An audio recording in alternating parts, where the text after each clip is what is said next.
Quizás la periodista Altagracita Paulino fue la primera mujer que se dedicó a la defensa del consumidor. Pero mucho antes de Altagracita, un hombre de nombre Sandino Bisonó creó un movimiento que en ese momento el país no estaba listo para entender. Yo creo que todavía no lo entiende bien, lo que es la defensa del consumidor. Cada vez que Sandino ha estado con nosotros recordamos a una figura estadounidense de origen libanés que se dedicó exclusivamente a defender el consumidor y que sin quererlo el consumidor lo llevó a una posición política de que en un momento hasta fue precandidato presidencial en los Estados Unidos. Se llamaba Nader. El consumidor es la primera figura del capitalismo, el que consume, y generalmente esa persona, esa familia, ese país no está debidamente defendido. Sandino ha dedicado, ya debe de tener cerca de 35, 40 años trabajando con los derechos del consumidor. Nosotros hoy no vamos a revisar la historia de Sandino, sino a hablar de ahora, de qué significa autosuficiencia alimentaria. ¿Qué es más importante? ¿Precios altos o escasez?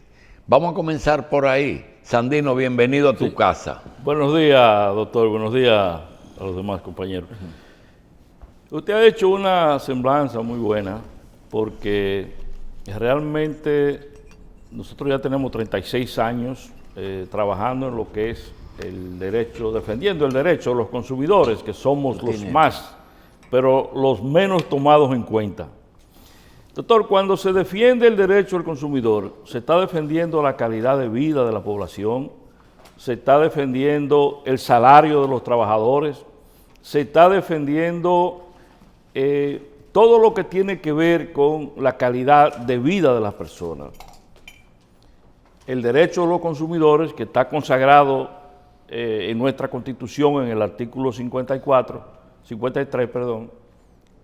y 54 también, es un derecho reconocido como un derecho humano por las Naciones Unidas, y en el mundo entero, en todos los países, hay una institución estatal que defiende los derechos del consumidor, que aquí es Proconsumidor, en Estados Unidos es el Consumer Affairs, y en cada país hay una institución estatal de defensa de los derechos del consumidor, pero también están las organizaciones civiles, las que como la nuestra, CONADECO, que es el Consejo Nacional de Defensa del Consumidor, pues hemos traído por tantos años, arrastrada por el camino de la política y de la situación del país, porque tal como usted dice, doctor, en el país no se entiende ni desde el gobierno ni desde el empresariado lo que es realmente la protección del consumidor. Bisonó,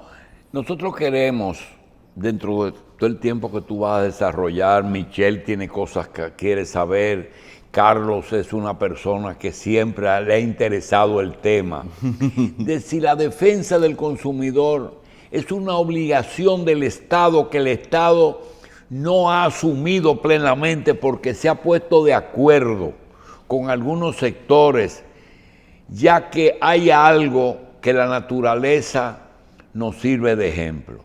Mira, cuando se describe en botánica los tipos de raíces, hay una raíz que se llama fibrosa. Sí.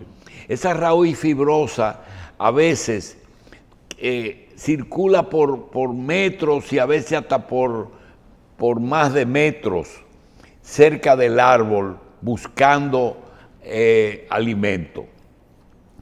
así mismo es la defensa del consumidor. Eso penetra en todo, penetra en el campo, penetra en la producción, penetra en el supermercado, penetra en la industria automovilística. Mira, el consumidor debe ser defendido hasta de un plomero que abusa de ti, hasta de una muchacha que no conozca mecánica y un mecánico le engaña.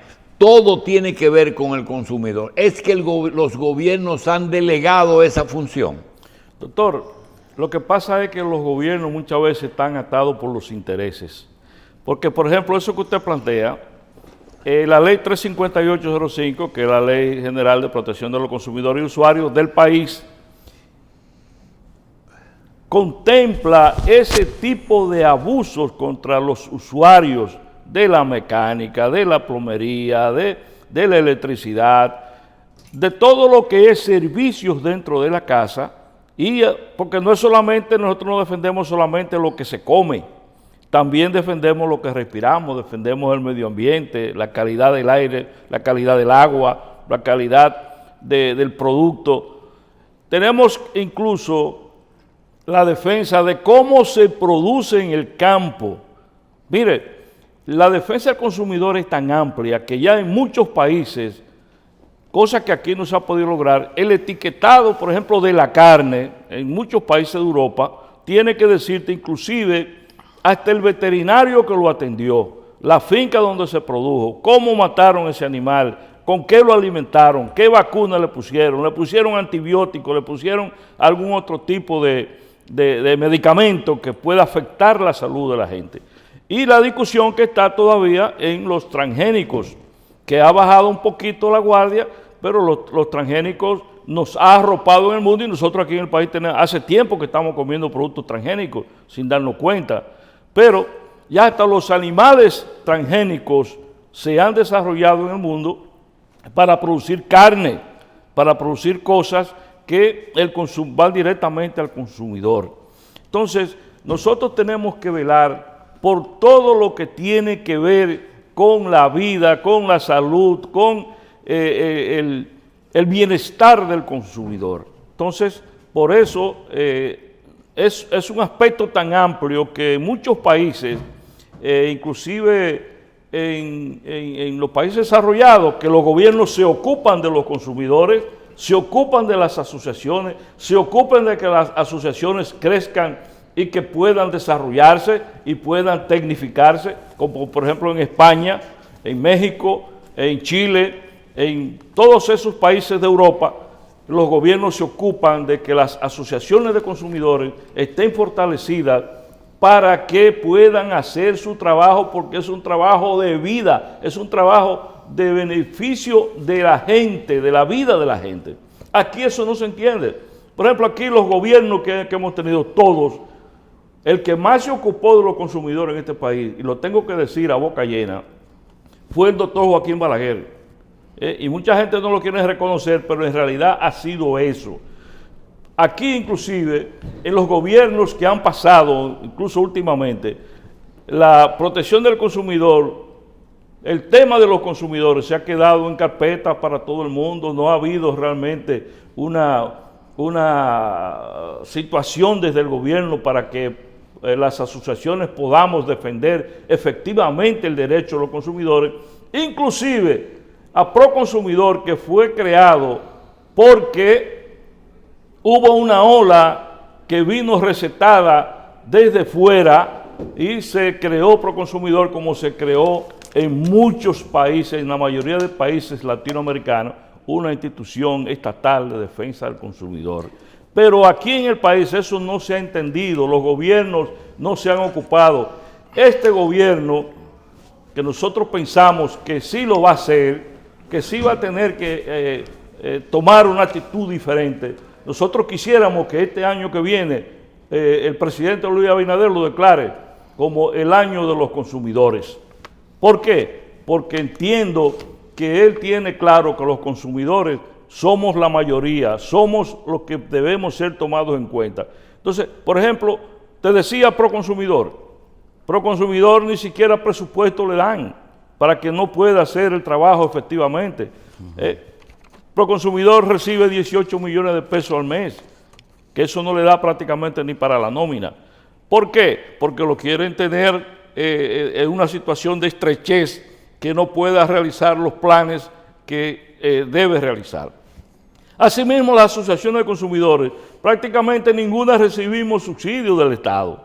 Nosotros desde el 2004 sí, no recibimos ningún subsidio del Estado, no nos dan un peso.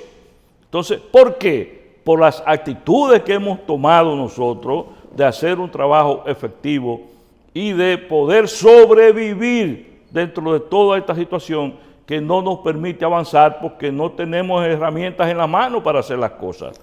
Sin dinero no podemos trabajar. Sin embargo, hemos hecho el trabajo de manera que el país reconoce que el Consejo Nacional de Defensa del Consumidor es la institución de defensa del consumidor de la sociedad civil que ha podido desarrollarse y ha podido hacer en gran medida un trabajo que la gente lo siente. Sandino, pero hay algo que la mayoría de las quejas que recibe Proconsumidor y que como ha podido las ha ido resolviendo, son regularmente por incumplimiento de contrato e incumplimiento de garantías en asuntos de consumo también. Entonces, usted hablaba mucho de esto de los alimentos también, pero hay, como le digo, hay circunstancias a veces ajenas, más propias de lo que es la economía y de la posibilidad de permanencia de una empresa en el mercado, que termina en muchos casos, por ejemplo, presentando quejas como me garantizaron, me dieron garantía por 1 año de este producto, pero la empresa desapareció a los 3 meses.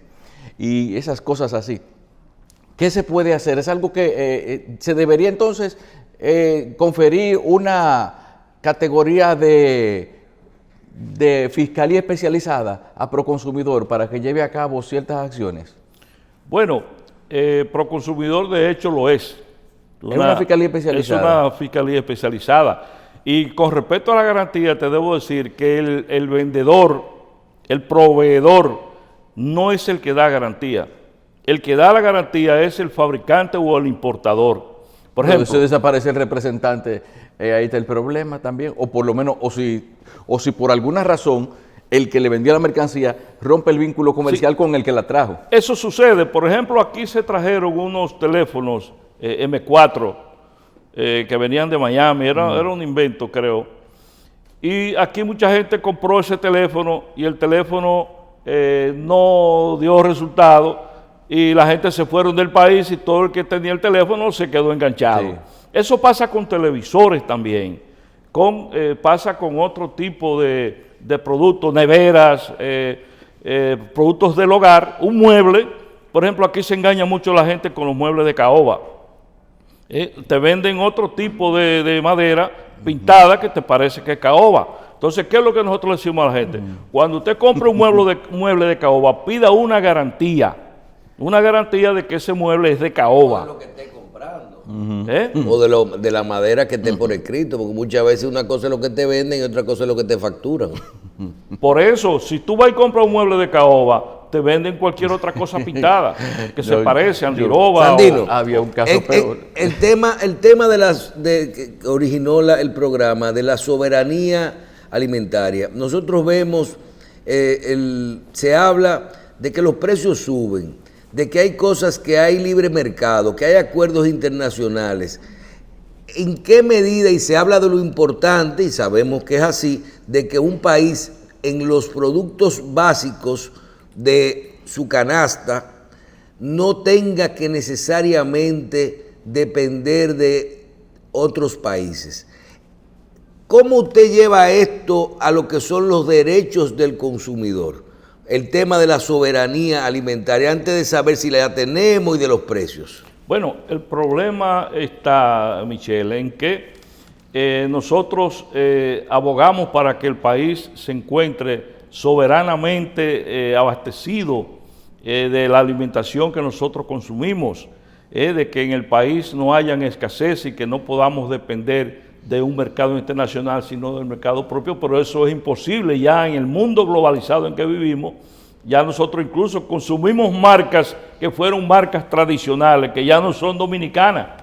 Muchísimas marcas que consumimos nosotros todos los días en nuestros hogares, que fueron marcas. Entonces, lo importante es que haya, que tengamos de todo. Lo importante es que el mercado esté abastecido. Ahora, nosotros como Asociación de Consumidores defendemos el consumo y la producción nacional, consumir lo nuestro, porque la producción es lo que crea riquezas y puede hacernos desarrollar como país, no depender de otros mercados. Inclusive en una situación de emergencia, si dependemos de la importación de otros países, nosotros nos vamos a quedar desabastecidos en el país. Lo que motiva, por ejemplo, la salsa de los precios. Ahora acabamos de ver, inclusive hicimos un programa la semana pasada que decíamos, ya no se habla del plátano, no se está hablando del problema del plátano, porque bajó. El plátano bajó. Bien, entonces, pero me quiero ir y hay muchos productos que han bajado y otros que subieron ligeramente con la subida del dólar y otro tipo de incremento. Le pregunto, cuando usted tiene un problema de precio, sobre todo como los precios, los incrementos que se están dando en años atípicos en la economía como este, porque aquí, por ejemplo, hicimos evaluaciones precisas de qué originó ciertos aumentos, sí, y se determinó que no fue especulación o intermediarios o exceso de ganancias, sino en el caso de algunos productos agropecuarios pudimos ver que cuando comenzó la pandemia cayó el consumo y entonces los productores en muchos casos no hicieron las previsiones del lugar, no previeron que el consumo se iba a activar y no, vamos a decir, no sembraron la cantidad suficiente para que la gente entienda. Bajaron la producción. Hay otros factores, que si el dólar subió un poquito, que si alguien acaparó un poquito, pero lo básico fue eso. ¿En qué medida ustedes pueden ayudar en este tipo de temas donde el factor, usted no dice nada con luchar contra el sector agropecuario? Lo que sucede, Michelle... Porque no fue voluntario. No fue voluntario, pero el problema es que este es un país sin planes. Aquí no se planifica. ¿Por qué? Porque si esos productores agrícolas, cuando se cae la demanda del mercado, tuviesen la manera de poder almacenar esos productos para mantener productos de calidad, cuando la demanda volvió a subir, como subió luego que se hizo la apertura del comercio en el país, pues hubiésemos tenido abundancia de todo y los productos no suben.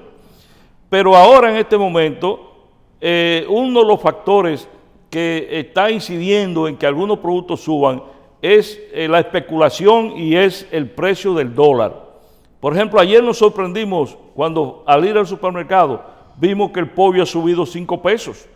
De 62 pesos, 61 y algo que estaba, ayer lo vimos a 67, casi 68 pesos en los supermercados grandes. El huevo ha bajado un poco de precio. Ahora, no ha bajado en la situación de los colmados, en los sectores pobres no ha bajado el huevo, bueno, lo están vendiendo a 10 pesos. Ponga uno para que usted vea lo difícil que es. No ha bajado de 10 pesos, sin embargo, usted encuentra que el cartón de huevo 31... No, pero un huevo no vale 10 pesos, un huevo llegó a ponerse a 6 pesos el otro día. No, en los colmados de los barrios está a 10 pesos. ¿A 10 pesos? Te cobran 20 pesos por 2 huevos.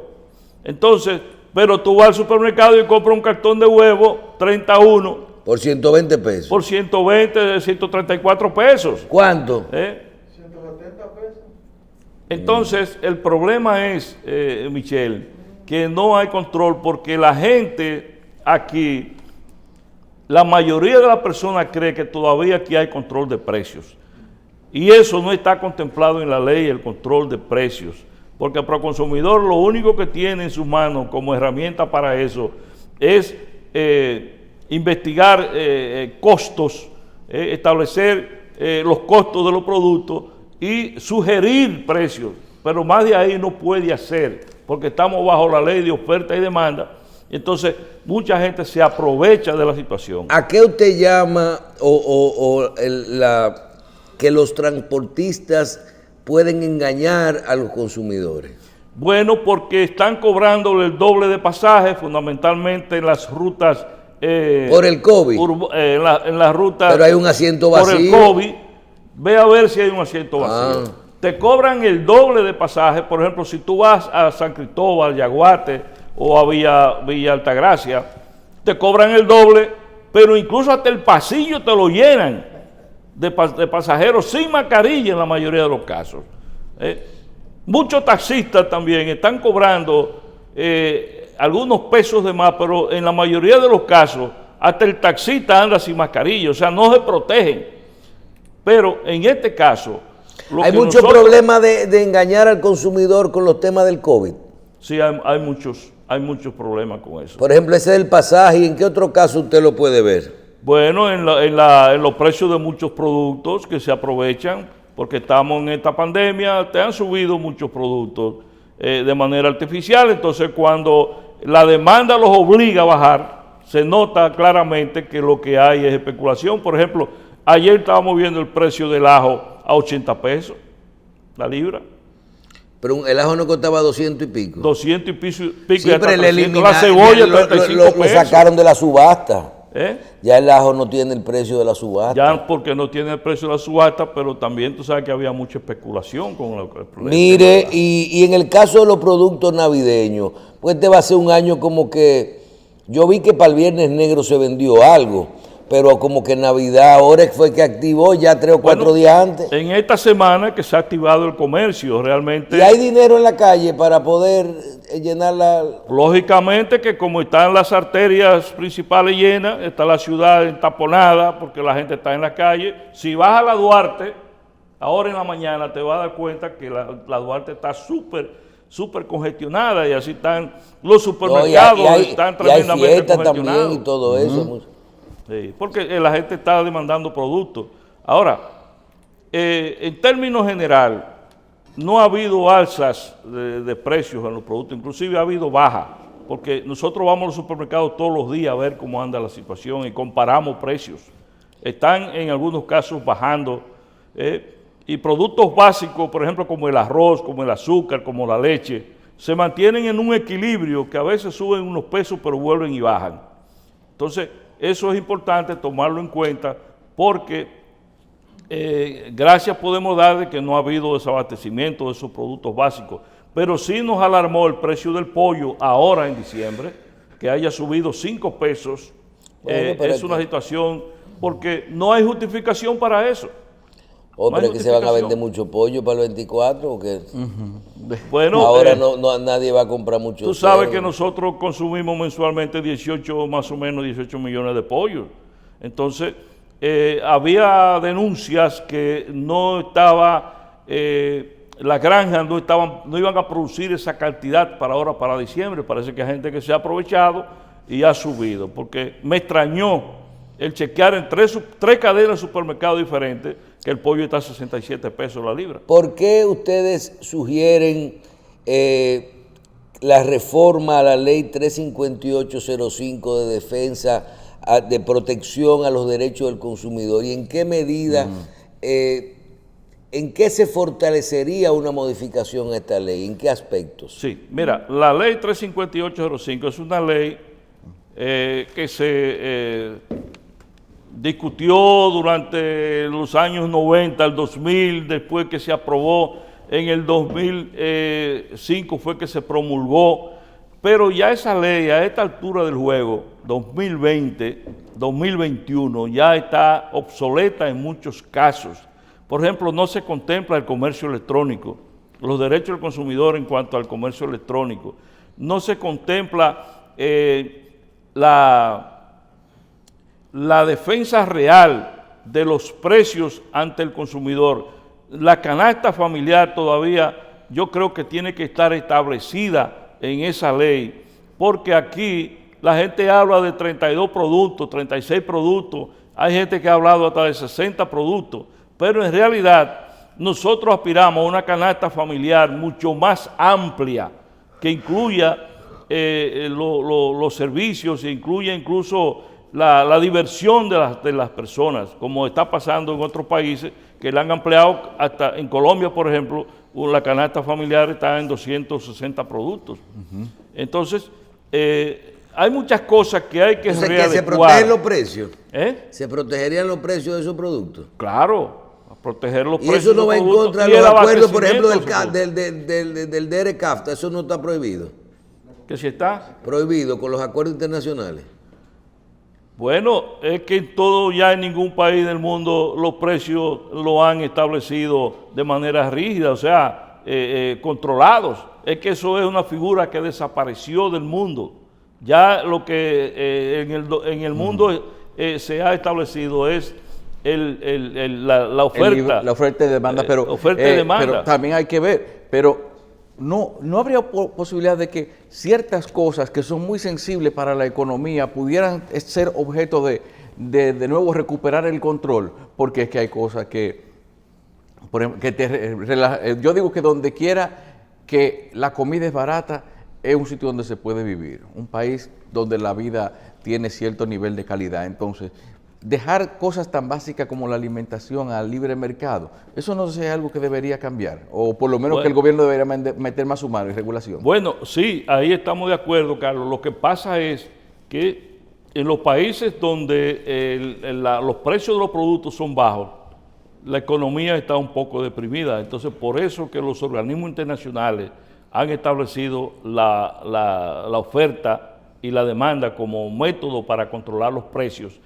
Pues, y por eso quitaron el control de precios, para que no exista ese freno que debe haber en cuanto a los productos del mercado. Pero el gobierno tiene una parte que tiene que hacer, que es la garantía de que haya un equilibrio entre el salario de los trabajadores y el precio de la canasta familiar, que aquí está totalmente distorsionado, está divorciado, porque la canasta no alcanza el salario. O sea, el salario no alcanza la canasta familiar, entonces se crea ese tipo de distorsión. Además de que el Estado tiene que garantizar el abastecimiento de productos de calidad para el consumidor. Entonces, esa es una de las demandas que nosotros siempre estamos haciendo para que el mercado esté debidamente abastecido y con productos de calidad. Porque aquí nosotros por muchos años hemos estado consumiendo productos que ni siquiera sabemos cómo lo elaboran. Que si tienen lo que dicen, ¿por qué se niegan al etiquetado de los productos? Aquí no se ha podido etiquetar la leche ni etiquetar muchísimos productos que nosotros estamos demandando. El propio aceite comestible, aquí no han querido etiquetarlo nunca. Bueno. Entonces, ¿por qué? Para que el consumidor realmente no sepa qué es lo que está consumiendo. El consumidor tiene derecho a saber qué es lo que tiene esa lata adentro. Aquí, mira, aquí nosotros hemos hablado de los productos sin registro sanitario. Y eso es grave y nadie nos ha podido atender con esa demanda. ¿Por qué? Porque han dejado que el proveedor haga esas marcas blancas que hay en el país, pues no tienen ni siquiera etiqueta. Bueno. Muchas veces lo único que te dicen es fabricado por fulano de tal y punto. El registro pendiente también. Eso vamos a ver. Vamos a agradecer a Sandino de Jesús, presidente del Consejo Nacional de Defensa de los Derechos del Consumidor, y vamos a decirle a la gente que sí, que en estos tiempos, sobre todo de crisis, hay que estar pendiente de los precios, de la calidad de los productos, de todo esto que es importante, etiquetados, registros sanitarios. Usted tiene que ver que lo que consuma sea bueno. Vamos a pasar por tiempos difíciles. Nosotros creemos que la economía, ahora hay que ver si esta pandemia no vuelve a cerrar las puertas de nuestras casas y de nuestros trabajos, pero mientras tanto hay que chequear y hay que tratar de vivir mejor y de consumir a un mejor precio. Muchísimas gracias. Sí, Michelle, finalmente un minutito para decirle a la gente que en estos tiempos de Navidad la gente consume de manera alocada, compra cosas que no necesita, no se fija en los precios, no se fija en la calidad, para que la gente tenga cuidado al momento de adquirir un producto, de adquirir la cena navideña, de poder ir al mercado con conciencia de lo que va a adquirir. Porque usted ve, por ejemplo, en los supermercados, la gente tomando cosas y metiendo en un carrito, muchas veces hasta sin fijarse en el contenido de los productos. Hay que tener cuidado con el consumo y el que tenga una demanda puede acudir a Proconsumidor, no solamente físicamente, sino a través de la página de ellos. Ellos tienen una aplicación que se llama Procoe, que esa aplicación usted la pone en su celular o en su computadora y puede hacer sus denuncias y sus reclamaciones sin que tenga que trasladarse a Proconsumidor. Decimos esto para que la gente tenga una orientación, porque hay muchos problemas que se pueden solucionar por ahí para el consumidor. Bien, Sandino Bisonó, presidente del Consejo Nacional de la Defensa de los Derechos del Consumidor, CONADECO. Muchísimas gracias y muchas felicidades. Gracias a ustedes.